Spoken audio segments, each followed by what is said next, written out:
اسلام آباد high court نے آج توشہ خانہ کیس میں عمران خان کی سزا معطل کر کے انہیں ضمانت پر رہا کرنے کا حکم دیا، لیکن وہ رہا نہیں ہوئے کیونکہ تحریری فیصلہ آنے سے پہلے ہی آفیشل سیکرٹ ایکٹ کے تحت اسلام آباد میں قائم خصوصی عدالت نے chairman P T I Imran Khan کو سائفر کیس میں کل تک جوڈیشل ریمانڈ پر اٹک جیل میں ہی رکھنے اور عدالت میں پیش کرنے کا تحریری آرڈر جاری کر دیا۔ اس لیے آج کے فیصلے کے باوجود عمران خان کی قید کی صورتحال میں کوئی تبدیلی نہیں آئی، نہ ہی جیل تبدیل ہوئی ہے، وہ اٹک جیل میں ہی ہیں اور کل انہیں ایک دوسری عدالت میں پیش کیا جائے گا۔ آج دوپہر کو تقریباً 1 بجے چیف جسٹس اسلام آباد ہائی کورٹ جسٹس عامر فاروق اور جسٹس طارق محمود جہانگیری نے کل محفوظ کیا گیا فیصلہ سنایا اور ٹرائل کورٹ کے جج ہمایوں دلاور کا 5 اگست کا فیصلہ معطل کر دیا۔ اتفاق کی بات ہے کہ 3 روز پہلے ٹرائل کورٹ کے جج ہمایوں دلاور کو واپس OSD بنا دیا گیا تھا اور آج ہی انہوں نے اسلام آباد ہائی کورٹ میں رپورٹ بھی کیا۔ جج ہمایوں دلاور نے چیئرمین پی ٹی آئی کو 3 سال قید، 1 لاکھ روپے جرمانے کی سزا سنائی تھی اور اس سزا کی بنیاد پر عمران خان 5 سال کے لیے سیاست سے نااہل بھی ہو گئے تھے۔ یاد رہے توشہ خانہ کیس میں عمران خان کی سزا معطلی کی طرح سزا کو کالعدم قرار دینے کی درخواست بھی اسلام آباد ہائی کورٹ کی ہی 2 رکنی بینچ سنے گا۔ آج عدالتی فیصلہ آنے کے چند منٹ بعد ہی سابق وزیر اعظم شہباز شریف نے ٹویٹ کی کہ لاڈلے کی سزا معطل ہوئی ہے، ختم نہیں ہوئی۔ انہوں نے کہا کہ چیف جسٹس کا گڈ ٹو سی یو اور وش یو گڈ لک کا پیغام اسلام آباد ہائی کورٹ تک پہنچ گیا، گویا کہ جناب شہباز شریف کہہ رہے تھے کہ اسلام آباد ہائی کورٹ کا جو فیصلہ ہے وہ اسی کی تسلسل ہے جو سپریم کورٹ میں ہم نے کیفیت دیکھی یا سپریم کورٹ کے چیف جسٹس نے کسی ایک ماضی کی پیشی میں عمران خان کو گڈ ٹو سی یو کہا تھا۔ بہرحال یہ نظام عدل کے لیے یہ صورتحال ہے۔ ان کا کہنا یہ تھا کہ یہ نظام عدل کے لیے لمحہ فکریہ ہے، گویا کہ وہ شدید تشویش کا اظہار کر رہے تھے اسلام آباد ہائی کورٹ کے آج کے اس فیصلے پہ۔ اعلیٰ عدلیہ سے واضح پیغام مل جائے تو ماتحت عدالت یہ نہ کرے تو اور کیا کرے، یہ شہباز شریف نے کہا۔ ان کا کہنا تھا کہ نواز شریف کی سزا یقینی بنانے کے لیے مانیٹرنگ جج لگا تھا، لاڈلے کو بچانے کے لیے خود چیف جسٹس مانیٹرنگ جج بن گئے ہیں۔ آج کے عدالتی فیصلے پر عمران خان کے وکلاء کا دعویٰ ہے کہ سزا معطلی کے بعد ان کی نااہلی ختم ہو گئی ہے، وہ پی ٹی آئی کے چیئرمین کی حیثیت سے بھی بحال ہو گئے ہیں۔ دوسری جانب سابق وزیر قانون اعظم نذیر تارڑ کی رائے ہے کہ چیئرمین پی ٹی آئی کی سزا صرف معطل ہوئی ہے لیکن ان کا سزا یافتہ ہونا اب بھی برقرار ہے، اس لیے ان کی نااہلی برقرار ہے۔ آج اسلام آباد ہائی کورٹ نے مختصر فیصلہ سنانے کے 5 گھنٹے بعد 8 صفحات پر مشتمل ایک تحریری آرڈر بھی جاری کر دیا، جس میں جسٹس عامر فاروق، جسٹس طارق محمود جہانگیری نے قرار دیا کہ ٹرائل کورٹ نے الیکشن ایکٹ کے تحت الیکشن کمیشن کی شکایت پر سزا کا فیصلہ سنایا تھا، لیکن یہ عدالت درخواست گزار کی 3 سال قید اور 1 لاکھ جرمانے کی سزا معطل کرتی ہے۔ سزا معطلی کے تحریری فیصلے میں بینچ نے سپریم کورٹ کے قائم علی شاہ کیس کا بھی حوالہ دیا اور لکھا کہ سپریم کورٹ یہ قرار دے چکی ہے کہ ضمانت دینا یا ضمانت سے انکار کرنا ہائی کورٹ کی ثوابدید ہے۔ اس کیس میں دی گئی سزا کم دورانیے کی ہے، اس لیے عدالت سمجھتی ہے کہ درخواست گزار سزا معطلی اور ضمانت پر رہائی کا حقدار ہے۔ اگرچہ چیئرمین پی ٹی آئی کے 20 سے زائد مقدمات میں ضمانتیں مسترد ہو چکی ہیں، لیکن آج سزا معطلی اور جرمانے کی واپسی کے فیصلے کے بعد اس سوال پر قانونی ماہرین کی متنازع آراء موجود ہے کہ کیا عمران خان کی نااہلی کا اسٹیٹس بھی ختم ہو گیا ہے۔ بہرحال اس پروگرام میں ہم اس پہ مزید بات کریں گے، لیکن پہلے ہم عمران خان کے حوالے سے بات کریں اور اس کیس کے حوالے سے ہم رائے لیتے ہیں جو کہ پروسیکیوشن کی رائے ہے یا حکومتی رائے ہے یا گزشتہ حکومت جس نے یہ مقدمہ بنایا تھا اس کی رائے ہے۔ ہمارے ساتھ موجود ہیں سابق اٹارنی جنرل آف پاکستان کے ممتاز سینئر قانون دان جناب اشرف اوصاف۔ بہت بہت شکریہ اشرف صاحب۔ یہ فرمائیے گا کہ یہ سزا معطلی ہو گئی اور ایک بات میں نے سنی ابھی وزیر قانون اعظم نذیر تارڑ صاحب کہہ رہے تھے، دوسرے ماہرین قانون بھی کہہ رہے تھے کہ رواجاً اس قسم کی جو سزا ہو، چھوٹی سزا ہو، چھوٹی قید کی سزا ہو، اس میں بیل ہو جاتی ہے ہائی کورٹ میں اور یہ ایک تقریباً ایک معمول کا عمل ہے۔ یہ صحیح ہے کیا؟ بالکل درست بات کی انہوں نے۔ یہ سزا جو ہے وہ 3 سال کی سنائی گئی اور 1 لاکھ روپے جرمانہ 426 CRPC کا ہے، جو کہ سسپینشن آف سینٹنس یعنی سزا کی معطلی کے بارے میں ہے۔ میں نے سنا کچھ لوگوں کو یہ کہتے ہوئے کہ سزا ختم ہو گئی ہے۔ اگر سزا ختم ہو گئی ہے تو پھر اپیل کس بات کی ہے؟ ایسا نہیں ہے، سزا ختم نہیں ہوئی، سزا معطل ہو گئی ہے، جرمانہ معطل ہو گیا ہے اور ان کی نااہلی کی تلوار ان پہ ابھی بھی لٹک رہی ہے۔ ان کی نااہلی جو ہے اس کے 2 حصے ہیں۔ ایک کہ وہ الیکشن کمیشن آف پاکستان نے ان کو نااہل کیا، اور کیسے کیا؟ وہ حکومت کی درخواست نہیں تھی، جی جی، وہ حکومت نے پروسیکیوشن کی بھی نہیں اس کی، یہ تھی ایک اسپیکر کی طرف سے ریفرنس آیا تھا جو ایم این اے ایک ہیں محسن رانجھا صاحب، انہوں نے دائر کیا تھا، اور یہ سارا کی ساری بات نکلی تھی ایک آپ جیسے جرنلسٹ ہیں، انہوں نے اس معاملے کو اٹھایا اور انہوں نے ہائی کورٹ سے پھر جا کے آرڈر لیا کہ یہ معلومات جو ہیں یہ ساری کی ساری سامنے آنی چاہیے۔ جب معلومات توشہ خانے کی سامنے آئیں اور پھر ایم این اے جو ہیں انہوں نے اس سارے معاملے کی چھان بین کی تو پتہ یہ چلا کہ جو ڈاکیومنٹس دائر کیے تھے عمران خان صاحب نے، وہ اس کے اندر انہوں نے 4 بکریوں کا ذکر ضرور کیا تھا کہ ان کی مالیت 2 لاکھ روپے ہے، لیکن بہت کنوینئنٹلی وہ انہوں نے کوئی ذکر نہیں کیا ان تمام اشیاء کا جو انہوں نے توشہ خانہ سے یا اور جگہوں سے حاصل کی، ان کو بعد میں بیچا، نہ ان کی خریداری کا ذکر ہے نہ ان کو بیچنے کا ذکر ہے، جو کہ ایک لازمی ڈسکلوجر تھا۔ اس بات کے اوپر سارا ہوا ہے۔ تو آپ نے انٹرو میں کہا کہ شاید یہ حکومت نے شروع کیا تھا، بالکل حکومت نے شروع نہیں کیا۔ جی، دوسری بات یہ ہے کہ یہ جو سزا کی بات ہے اس میں کنوکشن ہے، جو آئین کہتا ہے وہ یہ ہے کہ 2 برس یا اس سے زیادہ کی کنوکشن ہو تو پھر نااہلی ہو جاتی ہے۔ یہاں پہ سینٹنس یعنی جیل کی سزا معطل ہوئی ہے، کنوکشن معطل نہیں ہوئی، اس لیے ان کے نااہل نہ ہونے پہ کوئی بحث والی بات نہیں ہے۔ تیسری بات یہ ہے کہ صرف یہی ایک کیس نہیں ہے، اور بہت سارے کیسز ہیں جس میں انہوں نے ضمانت کی درخواست دی ہوئی تھی، وہ ابھی فیصلہ طلب ہے۔ 9 تو اس وقت اسلام آباد ہائی کورٹ میں ریویژنز دائر ہوئی ہوئی ہیں جس میں انہوں نے استدعا یہ کی ہے کہ ٹرائل کورٹ کے پاس معاملے کو بھیجا جائے واپس، تاکہ وہاں پہ ان کی ضمانتوں کے اوپر بحث ہو سکے۔ تو یہ ابھی تھوڑا سا وقت لگے گا سارے سلسلے میں۔ تو اشرف صاحب یہ فرمائیے گا کہ یہ جو فیصلہ آیا، جو پہلی میرا سوال تھا وہ یہ تھا کہ یہ کوئی غیر معمولی فیصلہ نہیں ہے۔ اعظم نذیر تارڑ صاحب نے کہا، دوسرے ماہرین کہتے ہیں کہ یہ رواجن ایسا ہو جاتا ہے کہ ہائی کورٹ جو ہے وہ اس معاملے میں یہ ریلیف دے دیتی ہے، جو ایک روٹین کا ریلیف ہے وقتی جو ملا ہے، سزا اپنی جگہ برقرار ہے۔ آپ نے بھی یہی بات کہی ہے نا اشرف صاحب کہ یہ جی بالکل یہ ایسی نا۔ تو مجھے صرف تشویش یہ ہے کہ جو شہباز شریف صاحب نے کہا کہ یہ تو دراصل ایکسٹینشن ہے کہ چیف جسٹس نے ان کو کہا تھا گڈ ٹو سی یو اور وشنگ یو گڈ لک، اور یہ اسی کا تسلسل ہے، اور یہ آج عدلیہ کے لیے، پاکستان کے نظام انصاف کے لیے لمحہ فکریہ ہے، اور یہ نظام عدل کا ایک بڑا مسئلہ ہو گیا ہے، اور یہ جیسے کہ بالکل میرٹ پہ فیصلہ نہیں ہوا ہے۔ بالکل ہمارے سابق وزیر اعظم نے یہ بات کی ہے، آپ کے خیال میں یہ غیر مناسب بات ہے؟ میں ہمیشہ اس چیز کا قائل رہا ہوں کہ مقدمات جو ہیں وہ عدالتوں میں لڑنے چاہیے۔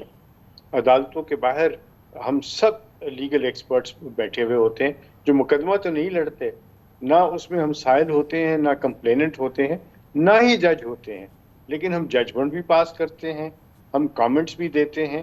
اس سے یہ ہوتا ہے کہ ہمارا جو عدلیہ کا سارا سلسلہ ہے یا دوسرے انسٹیٹیوشنز ہیں، جب ان پہ ہم اس طرح کی بات کرتے ہیں تو وہ کمزور ہوتے ہیں۔ شہباز شریف صاحب اسی سپریم کورٹ سے جب ان کے خلاف منسوخی ضمانت کی درخواست دی گئی تھی، اسی سپریم کورٹ نے کہا تھا کہ ہمیں لگتا ہے کہ جو چیف منسٹر اس وقت کے تھے یعنی شہباز شریف صاحب، وہ اچھے طریقے سے کام کر رہے تھے اور وہ ملک اور قوم کے پیسے بچا رہے تھے جب انہوں نے وہ فیصلے کیے جن کے متعلق آپ ضمانت کی منسوخی کی بات کرتے ہیں۔ تو ہوتا یہ ہے کہ جب اس طرح کے سلسلے چل رہے ہوتے ہیں تو وہ آدمی کے دل میں سے جو چیزیں نکلتی ہیں وہ پھر سامنے آتی ہیں۔ مطلب میرا کہنے کا مطلب یہ ہے ایک پاکستانی کی حیثیت سے صاحب کہ دیکھیں سپریم کورٹ کے چلے چیف جسٹس صاحب کے حوالے سے جو بھی تحفظات ہیں، جو معاملات ہیں، ارے کہیں تو ہم تصور کر لیں کہ ہمیں انصاف ہو سکتا ہے۔ آج اس عدالت نے جیسے آپ نے فرمایا رواجن ایک یہ ریلیف دیا ہے، اور اعظم نذیر تارڑ صاحب نے کہا یہ سابق وزیر اعظم صاحب ہے، انہوں نے اس فیصلے کی، اس ریلیف کی ایسی کی تیسی کر دی، اور ہمارا جو بھی اگر اعتماد تھا چلے یہ سپریم کورٹ نہیں ہے، یہ اسلام آباد ہائی کورٹ ہے، اس کے چیف جسٹس صاحب ہیں، ان کی اپنی ایک پہچان ہے، ایک 2 رکنی بینچ ہے، اس کا اس قدر یعنی کہ ایک طرح کا تضحیق آمیز اس کے فیصلے کے بارے میں گفتگو کرنا، یہ تو بالکل نا ان ایکسیپٹیبل بات ہونی چاہیے نا۔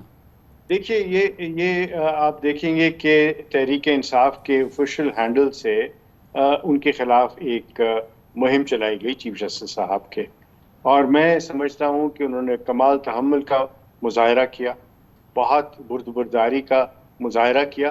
وہ بڑی آسانی سے کہہ سکتے تھے کہ جی اتنا کچھ میرے خلاف کہہ دیا گیا، میں یہ کیس ہی نہیں سنتا۔ اگر وہ یہ کیس نہ سنتے تو یہ تعطل میں چلا جانا تھا، یہ پھر کسی اور بینچ کے پاس جاتا۔ تو پھر وہاں شہباز نئے شریف سرے صاحب سے تو رحم بحث کرتے نا ان پہ، وہ ان سے تو توقع ہے نا، وہ تو شہباز شریف صاحب ہے نا، مجھے پی ٹی آئی کا مجھے ٹویٹر ہینڈل تو یقین ہے نہیں کہ ہے۔ شہباز شریف صاحب اس ٹویٹ کو اگر انہوں نے کی ہے، مجھے علم نہیں ہے کہ انہوں نے کی ہے، نہ میں نے سنی ہے نہ پڑھی ہے، مجھے یقین ہے کہ وہ اگر ایسی کوئی ٹویٹ ہے تو وہ اس کو واپس لے لیں گے، کیونکہ یہی تو سارے ادارے ہیں جن کے اوپر ہمیں اپنا پورا کا پورا انحصار ہونا چاہیے۔ ہاں یہ میں آپ کو بتا دوں کہ جب ججز اپنے اختیارات سے تجاوز کرتے ہیں، اپنے منصب سے ہٹ کے کوئی بات کرتے ہیں، تو پھر کرٹیسزم ہوتا ہے، اور وہ کرٹیسزم جو ہے وہ ان کے کنڈکٹ کی وجہ سے ہوتا ہے، ان کی ججمنٹس کی وجہ سے ہوتا ہے جب وہ اپنے اختیارات سے تجاوز کرتے ہیں۔ میں سمجھتا ہوں کہ آنے والے دنوں میں ہم سب کو تہیہ کرنا چاہیے کہ ہم ٹالرنس کا مظاہرہ کریں۔ ہم مساق جمہوریت کی تو بات کرتے ہیں، ہم مساق اکانومی کی بات کرتے ہیں، معیشت کی بات کرتے ہیں، ہمیں مساق ٹالرنس کی بھی بات کرنی چاہیے۔ تھینک یو سو مچ، بہت بہت شکریہ جناب اشرف اوصاف علی ہمارے ساتھ ہیں، سابق اٹارنی جنرل پاکستان کے سینئر قانون دان۔ کمرشل بریک، اس کے بعد ہم عمران خان یا پاکستان تحریک انصاف کے چیئرمین کی وکیل کی بھی سن لیتے ہیں، بیرسٹر گوہر علی خان ہمارے ساتھ ہوں گے چھوٹے سے وقفے کے بعد۔ Welcome back. توشہ خانہ کیس میں عمران خان کی اسلام آباد ہائی کورٹ میں سزا معطلی کے حوالے سے آج جو بہت اہم ڈیولپمنٹ ہوئی، اس پر ہماری بات ہو رہی تھی سابق اٹارنی جنرل اشرف اوصاف علی سے۔ اب ہمارے ساتھ ہیں بیرسٹر گوہر علی خان جو وکیل ہیں عمران خان صاحب کے، اس کیس میں بھی انہوں نے پی ٹی آئی چیئرمین کو ریپرزینٹ کیا۔ بہت بہت شکریہ بیرسٹر صاحب۔ یہ بتائیے گا کہ یہ یقیناً آج سسپینشن ہوئی ہے اسلام آباد ہائی کورٹ سے عمران خان صاحب کی توشہ خانہ کیس کے حوالے سے سزا میں، لیکن میٹیریل کوئی اس کا کوئی فائدہ ہمیں کہیں پہ نظر نہیں آ رہا۔ اوبویسلی ان کی رہائی نہیں ہوئی کیونکہ دوسرے کیس کے اندر وہ اریسٹ ہیں، ان کی جو سیاست سے نااہلی ہے وہ اپنی جگہ برقرار ہے، ان کی جو چیئرمین پی ٹی آئی کی حیثیت سے وہ اب نہیں رہے وہ بھی اپنی جگہ برقرار ہے، گرفتار وہ ہیں، کیس ابھی یہ چلتا رہے گا۔ تو اوورآل اس کا کیا فائدہ ہوا آپ کے خیال میں؟ خان صاحب بیسیکلی یہ ہے کہ اس کے ایک دو پہلو ہے۔ ایک تو یہ کہ آبویسلی اس کے آرڈر کے لائٹ میں تو ابھی تک رہائی نہیں ہوئی ہے، وہ تو ایک الگ بات ہے، لیکن ہماری جو موقف ہے اس کی اس سے تائید ہوئی ہے۔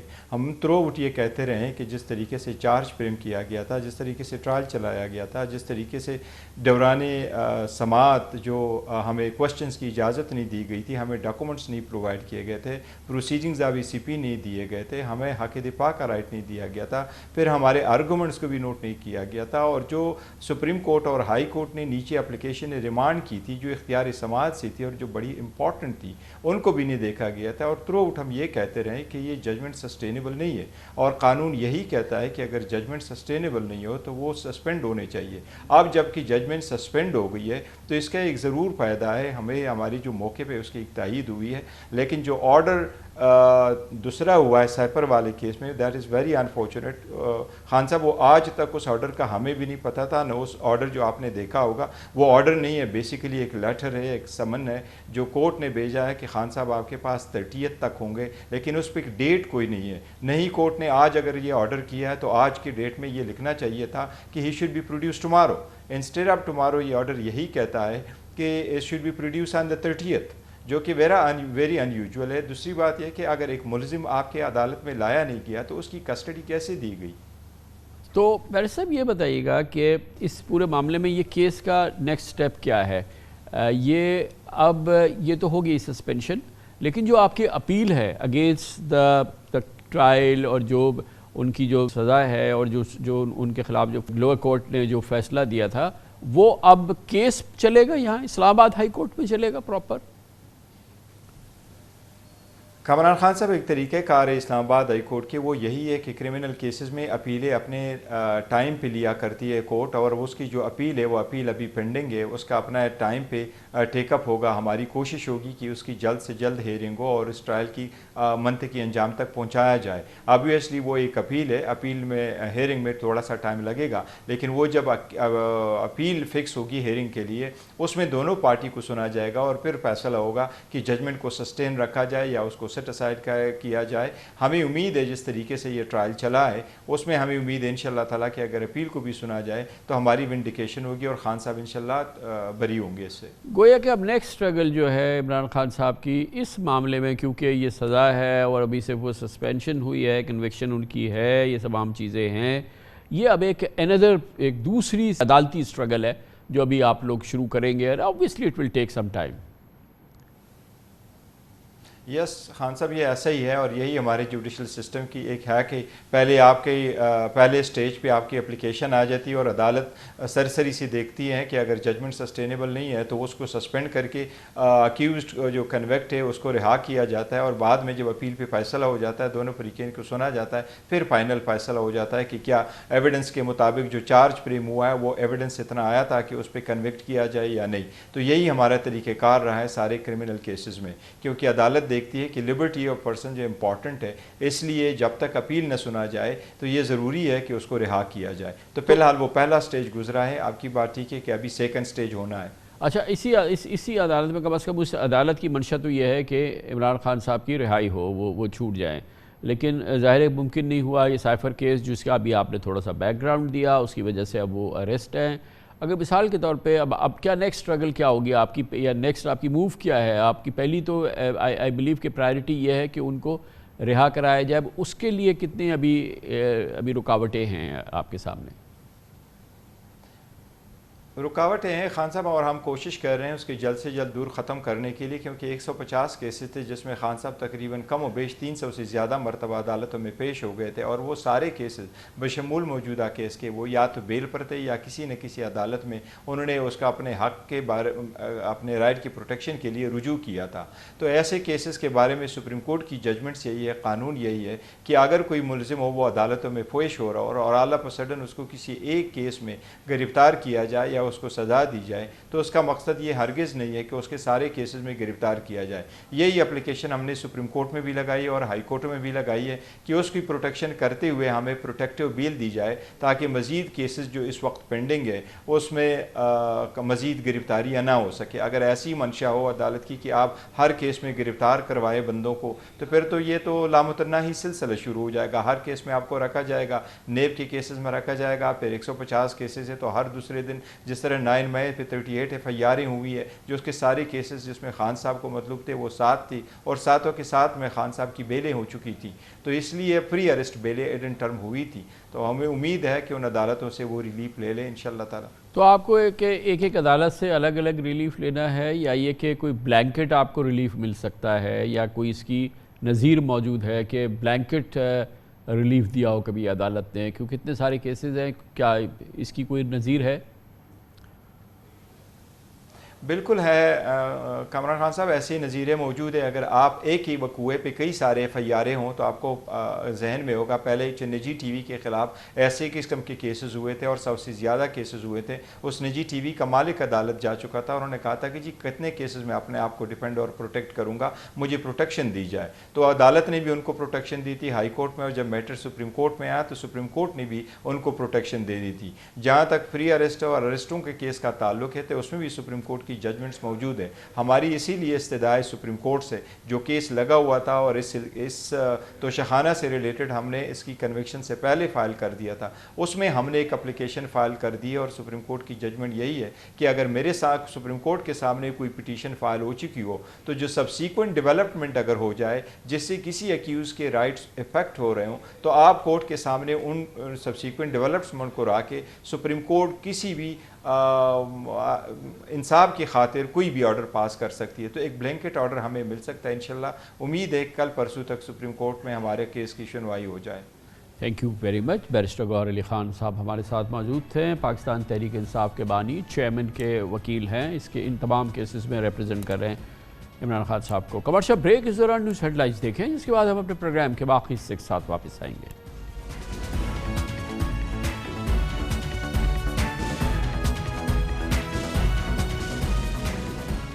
شہباز شریف دور حکومت کی معاشی تباہی نے 25 کروڑ پاکستانیوں کا جینا تو دو بھر کر دیا، مگر یہ نگراں حکومت کے بھی گلے پڑ گئی ہے. بجلی کے قیامت خیز بلز اور پیٹرول ڈیزل کی قیمتیں عوام پر مصیبتوں کے پہاڑ بن کر ٹوٹ رہے ہیں، جبکہ رہی صحیح کسر روپے کی تاریخی بے قدری نے نکال دی ہے. پچھلے ایک ہفتے سے ملک بھر میں بجلی کے ظالمانہ بلوں کے خلاف عوام سڑکوں پر سراپا احتجاج ہے. عوامی غم و غصہ اشتعال انگیزی میں بدل رہا ہے. کل کراچی میں مارکیٹس بند تھیں، آج لاہور پشاور میں بازار اور سڑکیں بند تھیں، اور لوگ بالکل ایسا لگ رہا ہے جیسے سول نافرمانی کا اظہار کر رہے ہیں. کھلم کھلا بجلی کے بل جلا رہے ہیں. اس ماہ سے لوگوں کے بجلی کے بل 2 گنا اور 3 گنا ہو گئے ہیں، جبکہ پرسوں رات سے پیٹرول 12 روپے لیٹر اور ڈیزل 15 روپے لیٹر مزید مہنگا ہونے کی خبریں ہیں، جس کے بعد پیٹرول 302 روپے لیٹر اور ڈیزل 307 روپے لیٹر ہونے کی توقع ہے. اس کے ساتھ ہی بجلی کی قیمتوں میں مزید اضافے کی بھی اطلاعات ہیں. شہباز حکومت نے 1 جولائی سے بجلی اوسطاً 54 روپے یونٹ کر دی تھی، جس میں 85% حصہ ٹیکسز، ایڈجسٹمنٹ اور ڈیوٹیز، سر چارجز اور کیپیسٹی پیمنٹ کا ہے. عام لفظوں میں ہم اس طرح سمجھ سکتے ہیں کہ 10,000 روپے کے بجلی کے بل میں 3,100 روپے ٹیکس اور فیول ایڈجسٹمنٹ کی شکل میں شامل ہوتے ہیں. 3,100 روپے عوام سے کیپیسٹی پیمنٹ کی مد میں وصول ہوتے ہیں، کیونکہ ہمارے پاس بجلی کی پیداوار زیادہ اور کھپت کم ہے. 1,300 روپے کراس سبسڈی کی شکل میں صارفین سے ہی وصول ہو رہے ہیں. 1,300 روپے بجلی کی تقسیم اور ترسیل کے نقصانات کی وصولی بھی عوام سے ہوتی ہے، جبکہ 10,000 کا بل دینے والے صارف کے استعمال میں آنے والی بجلی کے فیول کی لاگت صرف 1,200 روپے ہوتی ہے. اس سے اندازہ لگایا جا سکتا ہے کہ انرجی سیکٹر کی کرپشن، مجرمانہ نااہلی، بجلی چوری، گردشی قرضے، کیپیسٹی پیمنٹ کے بھاری بوجھ براہ راست عوام اٹھا رہے ہیں. آج وفاقی کابینہ کو پاور ڈویژن کی جانب سے بتایا گیا کہ گریڈ 1 سے 21 تک سرکاری ملازمین کی بجلی کے ماہانہ 33 کروڑ 70 لاکھ یونٹ مفت استعمال کرتے ہیں، جن کی قیمت سالانہ 11 ارب 25 کروڑ روپے بنتی ہے، اور دراصل یہ پاکستان کے عوام کے جیبوں سے ادا ہوتی ہے، ان کے ٹیکسز سے ادا ہوتی ہے. نگراں وزیر اعظم انوار الحق کاکڑ بجلی کے بلز کے حوالے سے عوامی رد عمل کے بعد 3 دنوں میں 3 میٹنگز کر چکے ہیں، لیکن بہرحال جیسے کہ توقع تھی کوئی نتیجہ نہیں نکلا. خبریں ہیں کہ شاید 400 یونٹ تک بجلی استعمال کرنے والے صارفین کو کوئی ریلیف مل سکے. ہمیں یقین نہیں ہے، کیونکہ IMF کا پروگرام ہے اور پاکستان کو IMF پروگرام کی ہر لحاظ سے بڑی شدت سے ایک ایک شق پہ عمل کرنا ہے. یقیناً پاور سیکٹر کو تباہی کے اس دلدل سے نکالنے کے لیے اصلاحات اور مشکل فیصلے ضروری ہو گئے ہیں.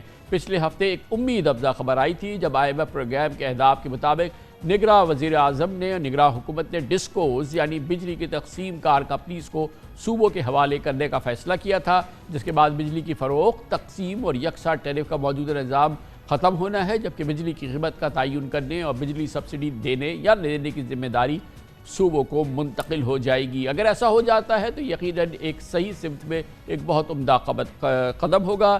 ان تمام معاملات پہ بات کرتے ہیں، نگران حکومت کی رائے لیتے ہیں، آگے کی راہ جاننے کی کوشش کرتے ہیں. پاکستان کے عوام کو اس حوالے سے تازہ ترین مستند جو صورتحال ہے ہماری حکومت کی وہ ہمیں دیں گے. ہمارے ساتھ موجود ہیں نگران وزیر انرجی، پاور اور پیٹرولیم جناب محمد علی. بہت بہت شکریہ محمد علی صاحب، آپ نے ہمیں جوائن کیا ہے. یقیناً آپ نے جب جوائن کیا تو آپ کو اس شعبے کے بارے میں بڑی مستحکم معلومات تھی. آپ خود اس حوالے سے ایک IPPs کے جو ریفارم تھا اس کا ایک بہت بڑی ٹاسک فورس تھی، اس کو آپ نے لیڈ کیا تھا. تو گویا کہ آپ کو اس پورے اس شعبے کی بڑی اچھی طرح سے معلومات ہے. لیکن آج جو صورتحال ہے، جس طرح سے عوام اس معاملے پہ بے قابو ہو گئے ہیں، سڑکوں پہ نکل رہے ہیں، یہ صورتحال بند تو رہی تھی لیکن بہرحال آج یہ پوری طرح سے اس کیفیت پہ آ گئی ہے کہ عوام سڑکوں پہ نکل آئے ہیں. آپ لوگوں کے لیے یقیناً پریشانی ہے. کیا آپ سوچ رہے ہیں؟ اور ظاہر ہے کہ پرائم منسٹر مسلسل میٹنگ کر رہے ہیں، آپ بھی 2-3 دن سے مسلسل اس چیز میں مصروف ہے. کیا کوئی راستہ نظر آ رہا ہے آپ کو؟ جی کامران بھائی السلام علیکم، تھینک یو جی شو پہ انوائٹ کرنے کا. دیکھیں پہلی چیز یہ کہ پوری کیبنٹ میں جتنے بھی لوگ ہیں، ایز یو نو کہ ہم سب بھی آج سے 2 ہفتے پہلے آپ ہی کی طرح عوام کا حصہ تھے. آج اللہ نے ایک ذمہ داری دی ہے اور ہماری کوشش ہے کہ اس کو خوش اسلوبی سے نمٹائیں، اور جو بھی تھوڑا بہت وقت ہے اس کے اندر جتنے بہتر سے بہتر کام ہو سکتے ہیں وہ کریں. پریشانی ہم سب کو ہے. پرائم منسٹر صاحب جیسے آپ نے خود نے کہا ہر روز اس کے اوپر میٹنگ کر رہے ہیں, کیبنٹ ویکنڈ پہ بھی ملی ہے, آج بھی میٹنگ ہوئی ہے. تو پوری کوشش ہے کہ ان مسائل کو عوام کے اوپر جتنا بوجھ کم سے کم ڈالا جائے وہ ہو. لیکن ہمیں تھوڑا سا اس کے بیک گراؤنڈ میں جانا پڑے گا. کچھ چیزیں آپ نے کور کر دی ہیں, کچھ میں بتا دوں کہ بجلی جو مہنگی ہوئی ہے ہمیں تو 2 ہفتے بھی پورے نہیں ہوئے, 2 ہفتے بھی اس جمعرات کو ہوں گے, تو ہم نے تو ابھی ہی باغ ڈور سنبھالی ہے. تو یہ ماضی کی بہت ساری ایسے فیکٹرز ہیں, پارٹلی تو وہ رسپانسبلٹی وہ فیکٹرز کی وجہ سے ہوا ہے. سیکنڈلی اس میں گلوبلی جو ہے وہ جو US ڈالر ہماری کرنسی کے اگینسٹ میں اسٹرانگ ہوا ہے, تو یہ بھی ایک وجہ ہے. اور تھرڈلی ہمارے ٹیکسیشن سسٹم کے بھی ایشوز ہیں جس کی وجہ سے کافی مہنگی ہوئی ہے بجلی. اب اس میں ایک چیز کا خیال رکھنا ہوگا ہمیں کہ ہر سال 1 جولائی کو جو ڈالر میں چینج آتا ہے, جو انٹرسٹ ریٹ میں چینجز آتی ہیں لوکلی اور انٹرنیشنلی, ان سب کی ایڈجسٹمنٹ ہوتی ہے. تو اس وقت جو بجلی کے بل مہنگے ہوئے ہیں وہ 1 جولائی کو جو پرائس میں چینج آنا تھا, جو کہ 1 سال کے لیے ہوتا ہے اور پھر پورے سال میں ہلکی پھلکی ایڈجسٹمنٹ ہوتی ہیں, تو وہ ایڈجسٹمنٹ جو ہے جولائی کے اینڈ میں ڈیسائیڈ ہوئی اور اگست کے بل میں 2 ماہ کی ایڈجسٹمنٹ آ گئی. جولائی اور اگست دونوں ماہ کی ایڈجسٹمنٹ اگست میں آ گئی, اس لیے اگست کے بل تھوڑے سے محمد علی صاحب یہ 1 سیکنڈ میں ایک انٹرجیکٹ کروں گا. میرے خیال میں آپ شاید کچھ تکلف سے یا احتیاط سے کام لے رہے ہیں. یہ جاتی ہوئی حکومت جو تھی, اس نے جس وقت اس کو ایڈجسٹ کرنا تھا اس نے جان کے اس کو اس مہینے میں ایڈجسٹ نہیں کیا کہ ہم جا رہے ہیں, اس کو چھوڑ دیا, اور اس کے بعد اسی لیے یہ جو ایڈجسٹمنٹ تھی یہ دگنی اس بل کے اندر آ گئی اور عوام کو اس نے بائٹ کیا ہے, سب سے زیادہ عوام کو کاٹا ہے, تکلیف ہوئی, کیونکہ ایک ساتھ اتنا بڑا اس میں اضافہ ہوا ہے. اور اگر گزشتہ ماہ جانے والی حکومت اپنے زمانے کی اس مہینے کی ایڈجسٹمنٹ کر جاتی تو شاید یہ اتنی تکلیف نہیں ہوتی. یہ خالصتاً سیاسی کھیل ہے جو یہ سیاسی حکومتیں پچھلے پتہ نہیں 30-40 سال سے کھیل رہی ہیں. جس کے اوپر میں اب یہ تو کمنٹ نہیں کر سکتا کہ انہوں نے کیا جان بوجھ کے کیا یا ڈیلے کن وجوہات کی بنا پہ ہوا, لیکن 1 جولائی کو ایڈجسٹمنٹ ہو جانی چاہیے تھی. اگر وہ ہو جاتی تو جولائی کے مہینے میں جولائی کی انکریز آتی اور اگست کے مہینے میں اگست کی آتی, لیکن انفارچونیٹلی دونوں ماہ کی انکریز آ گئی ہے. اس کے اوپر جیسے آپ نے خود نے بھی کہا کہ آج بھی کابینہ میں ڈسکس ہوا ہے اور ہم اس کے اوپر کل بھی اس پہ ڈسکشن ہوگا, اور بس امید یہ ہے کہ جتنی جلدی کوئی فیصلہ ہو جائے اور جس طریقے سے عوام کو ہم ریلیف دے سکیں تو ہم ریلیف دینے کی کوشش پوری کر رہے ہیں. جی یہ بتائیے محمد علی صاحب کہ عوام کو جو بیچارے سڑکوں پہ نکلے ہوئے ہیں اس کو ریلیف دینے کے لیے آپ لوگوں کے ذہن میں کیا ہے؟ کوئی چیز ایسی ہے جو کہ نگران حکومت عوام کو دے گی, ان کے آنسو پوچھے گی؟ ریلیف دیکھیں اس کے اندر جو ہے وہ فائنینشیل ریلیف یا کوئی ایسے رائٹ آف تو نہیں ہو سکتے. اس کی وجہ ہے کہ ہم IMF پروگرام کے اندر ہیں. اس کے اندر جو پیمنٹ کے اندر جتنی آسانی ہو سکتی ہے, جو پاسبل ہوگا with in the IMF program, وہ ہم پوری کوشش کریں گے. بیکاز ہماری تو یہی خواہش ہے کہ جتنی آسانی ہو جائے پبلک کے اوپر اتنی ہو. ہم نے آج بھی اس کو ڈسکس کیا ہے اور انشاءاللہ اللہ نے چاہا تو کل تک یہ فیصلہ, کل یا پرسوں تک یہ فیصلہ ہو جائے گا انشاءاللہ. محمد صاحب یہ بتائیے گا کہ کچھ ایڈجسٹمنٹس ہیں, کچھ ضروری ریویژنز ہیں جو یا کوارٹرلی ارینجمنٹس ہوتی ہیں, اس سب کے پس منظر میں ایک عام ماہر یہ کہتا ہے کہ ابھی بجلی کی پرائسز مزید بڑھنے جا رہی ہیں اور بہت جلد بجلی کی پرائسز میں مزید ریویژن ہوگا اپ سائڈ, اور یہ قیمتیں مزید بڑھنے والی ہیں. کتنی بڑھنے والی ہیں؟ نہیں دیکھیں, بجلی کی قیمت ایسا سچ کوئی پلان یہ تو نہیں ہے کہ بڑھنے والی ہیں. اگر US ڈالر میں چینج آتی ہے, دیکھیں اگر ڈالر میں چینج آتی ہے تو تمام انرجی کے جو کمپوننٹس ہیں وہ مہنگے ہوتے ہیں. وہ تو ہمارے کنٹرول میں نہیں ہے اور ہمیں پتہ بھی نہیں ہے کہ ڈالر 1 یا 2 ہفتے کے بعد یا 1 ماہ کے بعد کتنا ہوگا. لیکن اس کے علاوہ اگر آپ دیکھیں تو بجلی کی جو ٹوٹل ہماری کاسٹ ہے اس کے اندر تقریباً 2/3 جو ہے جو کیپیسٹی پیمنٹ ہے 2000 ارب روپے کی. کیپیسٹی پیمنٹس ہماری فکسڈ ہیں اس وقت پورے سال کے لیے, اور انرجی کاسٹ جو ہے اس میں خالی امپیکٹ ڈالر کا آئے گا. ٹیکسز بھی کوئی نئے لگنے کی امید نہیں ہے. تو ڈالر میں اگر کوئی چینج آتی ہے تو اس یا انٹرسٹ ریٹ میں کوئی چینج آتی ہے تو اس کا امپیکٹ آئے گا. اس کے علاوہ کوئی میجر امپیکٹ نہیں آئے گا. ہلکا پھلکا امپیکٹ تو پلس مائنس دونوں طرف ہو سکتا ہے. لیکن اب جو ہمیں ایک تو یہ ہے کہ پچھلے 12-15 دن کے اندر ڈالر کے جو ڈیپریسیشن ہے یہ کوئی 4% سے زیادہ ہو چکی ہے, اور اس کے علاوہ کوئی کوارٹرلی ایڈجسٹمنٹس بھی ہوتی ہیں جو کہ اوور آل ایوریج کی ہوتی ہیں, وہ ہے جس کا مطلب یہ ہے کہ ایک ریزنیبل مزید اضافہ بجلی کی قیمتوں میں ڈیو ہے, چاہے وہ ڈالر کی ایڈجسٹمنٹ کی وجہ سے ہو یا اور کوارٹرلی ایڈجسٹمنٹس کی وجہ سے ہو. نہیں دیکھیں جو ڈالر کی وجہ سے ہوگا وہ کوارٹرلی ایڈجسٹمنٹ کے اندر ہی کیپچر ہو جائے گا, اور جو کوارٹرلی ایڈجسٹمنٹ ہوگی وہ ابھی تو نہیں ہوگی, ایک آدھ ماہ کے بعد ہوگی, لیکن وہ سگنیفیکنٹ اس لیے نہیں ہوگی کہ انشاءاللہ اس میں ہماری کوشش یہ ہوگی اگر کوارٹرلی اگر 3 مہینے کی ایڈجسٹمنٹ ہے تو اس کو ہم 3 مہینے کی جگہ ایک لمبے عرصے میں کر دیں, تو اس کے اندر ہم کوشش یہی کریں گے کہ عوام کے اوپر کم سے کم بوجھ پڑے اس کا, تو وہ سگنیفیکنٹ نہیں ہوگی. کیونکہ آپ پیٹرولیم کے بھی منسٹر ہیں, یہ بتائیے گا کہ جو یہ بھی ظاہر ہے کہ انٹرنیشنل مارکیٹ اور ایکسچینج ریٹ ان سب سے جڑی ہوئی چیز ہوتی ہے, پیٹرول ڈیزل کی قیمتوں میں اضافہ ہونے جا رہا ہے, یہ اب اس کی ضرورت ہے کیونکہ جو ایڈجسٹمنٹس کرنی ہے اس کے لحاظ سے. دیکھیں چونکہ ڈالر جو ہے جیسے آپ نے خود نے کہا پچھلے 2 ہفتے میں کوئی 3-4% بڑھا ہے, تو اس کی تو ڈالر کی وجہ سے جو آئل کی امپورٹڈ کاسٹ ہے پاکستان میں روپیز میں وہ چونکہ بڑھ جاتی ہے تو وہ تو ایڈجسٹمنٹ ہوگی. لیکن ایک اور چیز ابھی دیکھنی ہوئی کامران پہ آپ کو کہ دیکھیں ابھی ہمیں 2 ہفتے ہوئے ہیں اور ابھی پرائم منسٹر نے تمام منسٹریز سے ان کے پلانز مانگ لیے ہیں, ان کے ٹاسک مانگ لیے ہیں کہ اگلے چند ماہ میں انہیں کیا اچیو کرنا ہے.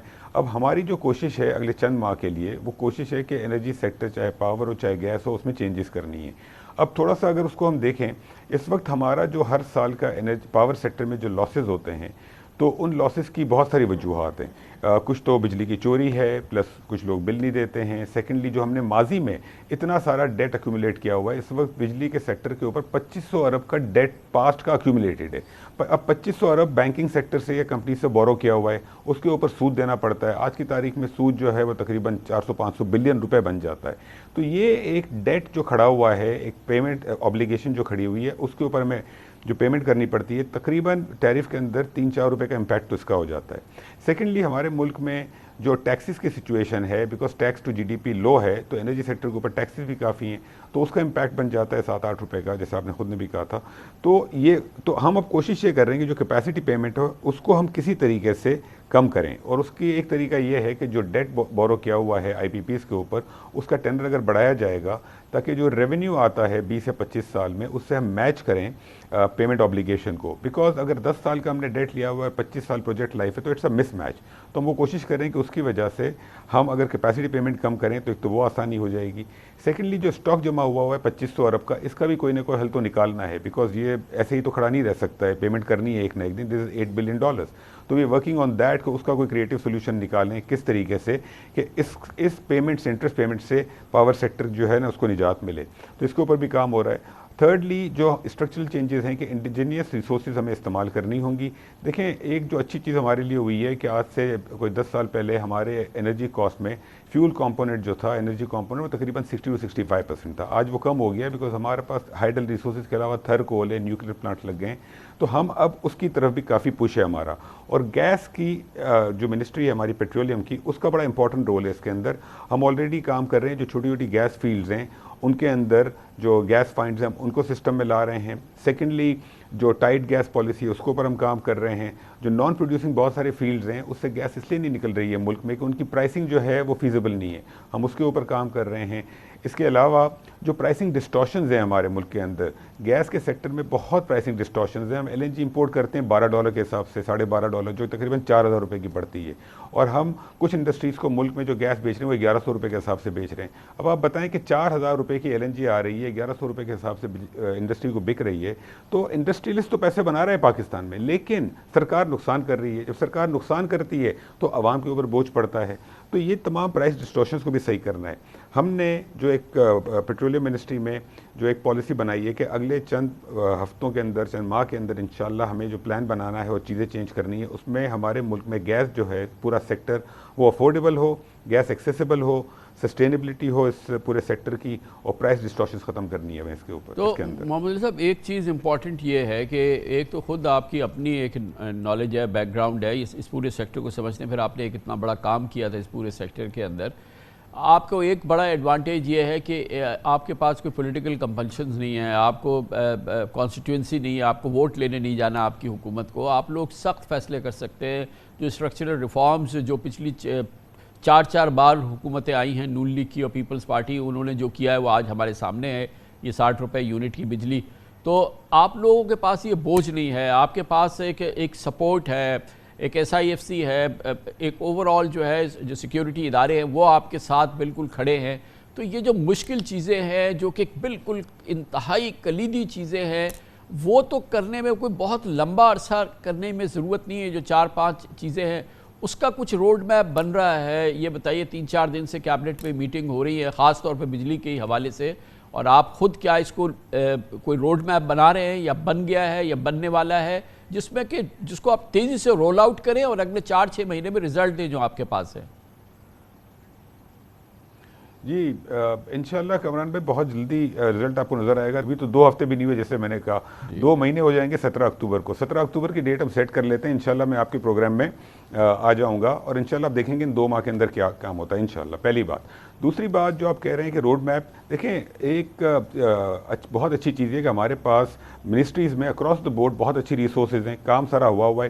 اس سارے کام کو کنسولیڈیٹ کر کے اس پہ عمل کرنا ہے. اب جب میں خود ہی کہہ رہا ہوں کہ 4000 روپے کی LNG آتی ہے اور 1100 کی بکتی ہے, تو ماضی میں کسی نے کیوں صحیح نہیں کیا اس چیز کو؟ لیکن جو بات ہمیں معلوم ہے سب کو معلوم تھی, لیکن یہ صحیح نہیں ہوئی ہے. اور ہمارے یہاں پہ جو پرائس ڈسٹورشن اس کی وجہ سے گورنمنٹ جو ہے وہ کانسٹنٹلی لاس کر رہی ہے. تو میں کہہ اس لیے رہا ہوں کہ ہم ان چیزوں کو صحیح کریں گے. میں یہ نہیں کہہ رہا کہ ہم 1100 روپے کی جو گیس ہے اس کو 4000 کر دیں گے, لیکن ہمیں یہ پرائس ایڈجسٹمنٹس کرنی ہوگی, پرائس ڈسٹورشنس کرنی ہوگی, لیکن یہ اس طریقے سے کرنی ہوگی کہ انڈسٹری بھی چلتی رہے. بیکاز ہمیں ایکسپورٹ کرنی ہے, ایکسپورٹ ڈالرز لانے ہیں ملک کے اندر, بیلنس آف پیمنٹ کرائسس بھی ہے, لیکن یہ پرائس ڈسٹورشنز ہم صحیح کریں گے. جو مشکل فیصلے ہیں جو ملک کے حل میں ملک کی بہتری میں ہوں گے اور ملک کا مفاد اس کے اندر ہوگا, چاہے وہ مشکل ہوں یا آسان ہوں, سارے کے سارے فیصلے ہم کریں گے. اور انشاءاللہ اگلے چند ہفتوں میں آپ دیکھنا شروع کریں گے کہ سارے فیصلے ایک کے بعد دوسرے ہوتے جائیں گے. آج پرائم منسٹر نے کیبنٹ میٹنگ میں کہا ہے کہ مجھے پاور پہ اور انرجی پہ آپ ہر روز ملیں, ہر روز میں بتائیں کیا ہو رہا ہے. That is the level of interest and commitment.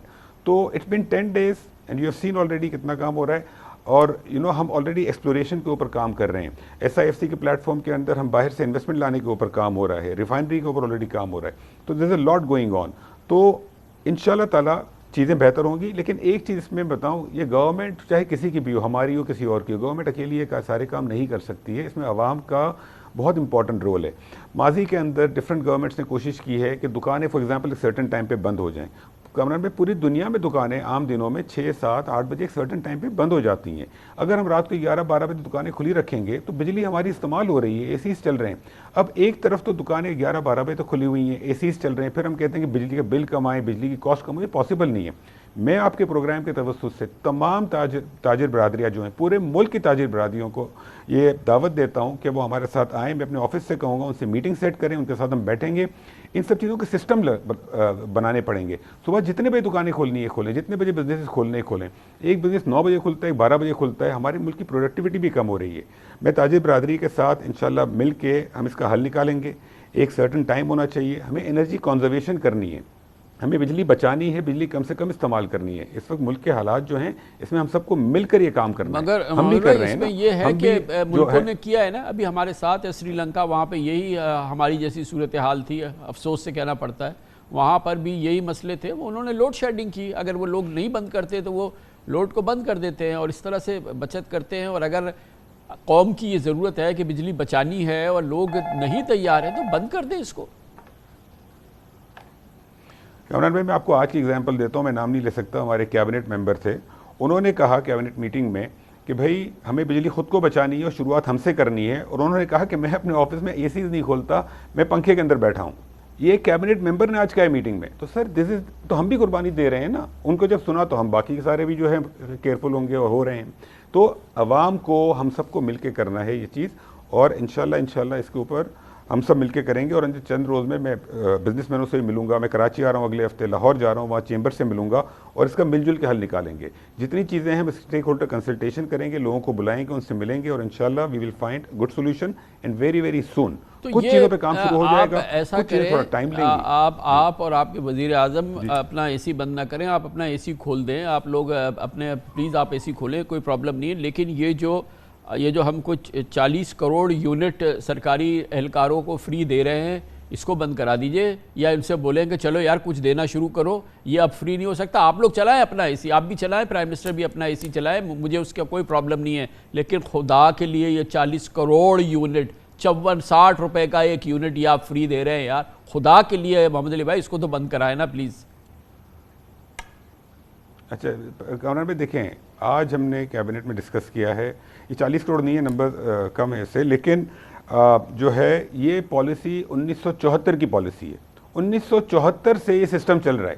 50 سال ہو گئے اس سسٹم کو, آلموسٹ 49 ایئرس, ٹھیک ہے. ہم نے آج کیبنٹ میں ڈسکس کیا ہے, اس کا صحیح پلیٹ فارم ہے کیبنٹ کمیٹی آن انرجی. تو کیبنٹ نے کہا اس کہ آپ کیبنٹ کمیٹی آف انرجی میں اس کو ڈسکس کریں, اسی میٹر کو جو آپ کہہ رہے ہیں, اور اس کی اپروول کے بعد یہ کیبنٹ کے سامنے پھر سے لایا جائے گا. تو جس مسئلے کا آپ بیان کر رہے ہیں اس کا حل نکالیں گے, لیکن ایٹ دا سیم ٹائم ہم نے اگر جو مراعات لوگوں کو دی ہیں, جو کمٹمنٹس کیے ہوئے ہیں, ان سے بھی ہمیں پیچھے نہیں ہٹنا چاہیے. تو ہمیں ایک بیلنس کرنا ہوگا کہ ہم اپنے کمٹمنٹس بھی پورے کریں, لیکن جو مس یوز ہو رہا ہے لیکن سر آپ کی سب سے بڑی کمٹمنٹ پاکستان کے عوام کے ساتھ ہے, پاکستان کی قوم کے ساتھ ہے, پاکستان کے ٹیکس پیئرز کے ساتھ ہے.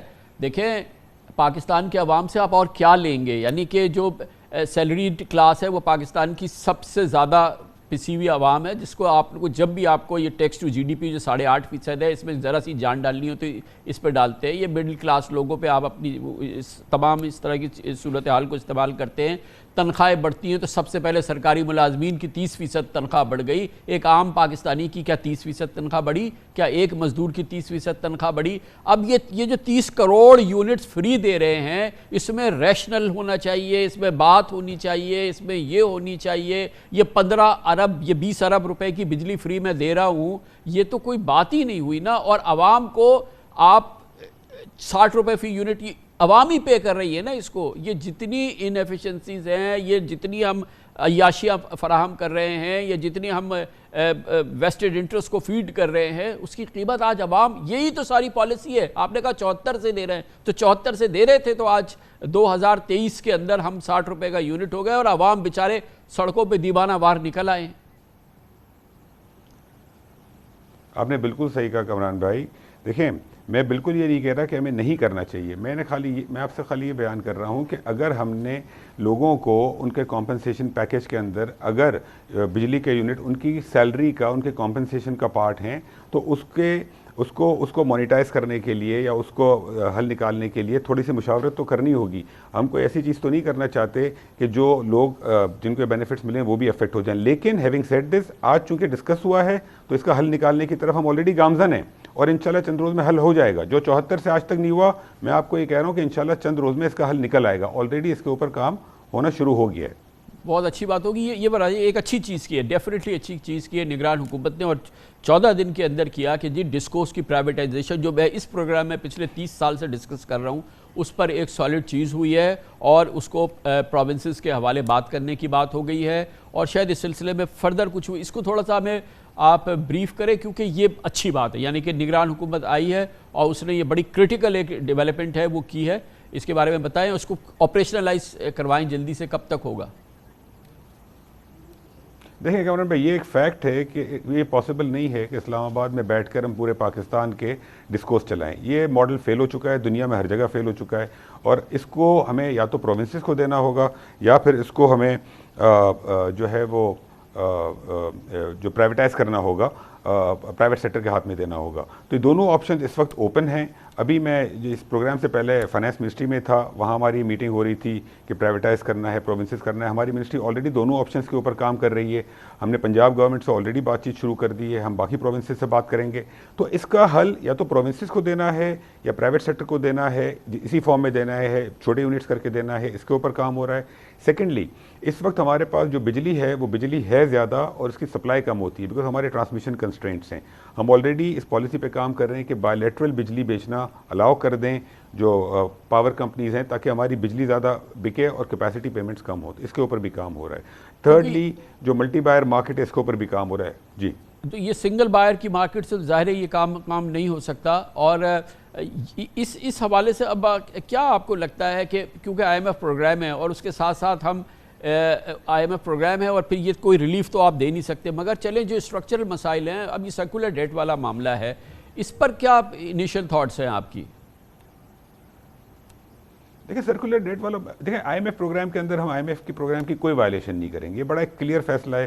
ہم آئی ایم ایف پروگرام کو اوائڈ کریں گے اور اس کے اندر رہیں گے انشاءاللہ. and we'll follow whatever has been agreed. Secondly,